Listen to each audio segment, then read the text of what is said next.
Bonjour à tous. On commence cette revue de presse en France avec l'actualité de Neymar qui fait polémique depuis quelques jours. Blessé avant la trêve, le joueur du Paris Saint-Germain profite de ses vacances au Brésil, mais son réveillon interpelle. Cela fait la couverture du Parisien qui revient en détail sur cette polémique. En effet, le joueur organise une soirée dans sa villa de Rio de Janeiro avec plusieurs centaines d'invités, sauf qu'avec le contexte sanitaire actuel, cela passe mal. Dans ses pages intérieures, le journal L'Équipe évoque carrément une fête de la discorde. Et cette information selon laquelle Neymar organise une fête géante fait même les gros titres en Italie, où le Corriere dello Sport parle même de fête de la honte. Quelque part, le joueur a été prudent car il a demandé à tous ses convives de se passer de leur téléphone pendant la fête, ce qui évitera les fuites. On file au Portugal où Cristiano Ronaldo fait les gros titres. Le quintuple Ballon d'Or a encore été plébiscité hier à Dubaï. En effet, il a participé au Globe Soccer Awards où il a reçu le prix de joueur du siècle comme le souligne Record sur sa une.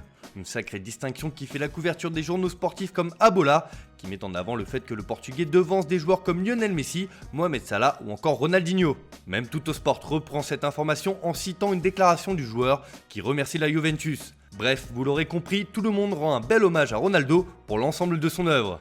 Direction l'Angleterre où la 15e journée de Premier League se poursuivait hier. Et l'information principale c'est le match nul 1 partout entre Liverpool et West Bromwich Albion. Cela s'affiche en couverture du Times ce matin qui estime que Sam Allardyce a fait un coup à Anfield. Liverpool perd encore un élément défensif avec la blessure de Matip et cela ne fait pas les affaires de Jürgen Klopp. Ce match nul qui ressemble presque à un coup d'arrêt pour les Reds dans la course au titre s'affiche aussi en une du Guardian qui estime que West Brom a mérité le point du match nul comme l'a admis Klopp après la rencontre. Mais l'Allemand a aussi critiqué la façon de jouer très minimaliste des Baggies. Dans l'autre rencontre importante de la soirée, Tottenham n'a pas profité du faux pas des Reds et a concédé le nul 1 partout face à Wolverhampton. Le Daily Express met en avant la colère de José Mourinho qui estime que son équipe n'est pas assez tueuse.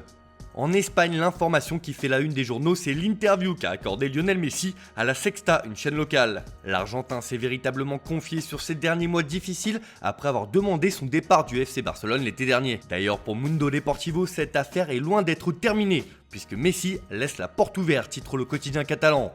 Le numéro 10 argentin a laissé planer le doute sur son avenir.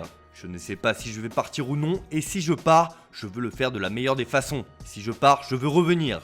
Pas en tant qu'entraîneur, mais pourquoi pas en tant que directeur sportif. De son côté, le journal Sport essaye d'être un peu plus optimiste en mettant en avant le fait qu'il soit désormais heureux ici, malgré les derniers mois difficiles. La presse madrilène est plus catégorique, car pour As, cette interview ressemblait aux aveux de Messi. Bartomeu m'a beaucoup trompé et pendant beaucoup d'années, a-t-il également déclaré. Si on n'en sait pas plus sur son avenir alors qu'il est courtisé par le PSG et Manchester City, les déclarations de Lionel Messi sont loin d'être rassurantes et inquiètes de l'autre côté des Pyrénées.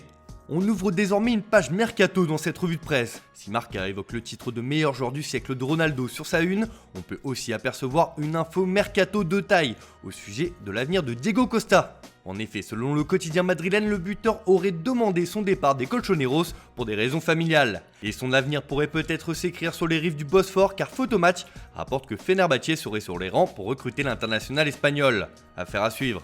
Enfin, on termine ce tour de la presse en Italie, où là aussi le mercato commence à faire les gros titres. Et c'est l'attaque de l'AC Milan qui fait la couverture de la Gazzetta dello Sport. Le journal Papyrus rapporte qu'il y a une liste de 3 noms pour devenir la doublure de Zlatan Ibrahimovic et lui succéder par la suite. Il s'agit de Luka Jovic, en difficulté avec le Real Madrid, Gianluca Scamacca de Sassuolo et Hudson Edouard qui flambe avec le Celtic. D'ailleurs, selon Tuttosport, c'est le Français qui aurait de l'avance dans la tête des dirigeants rossoneri.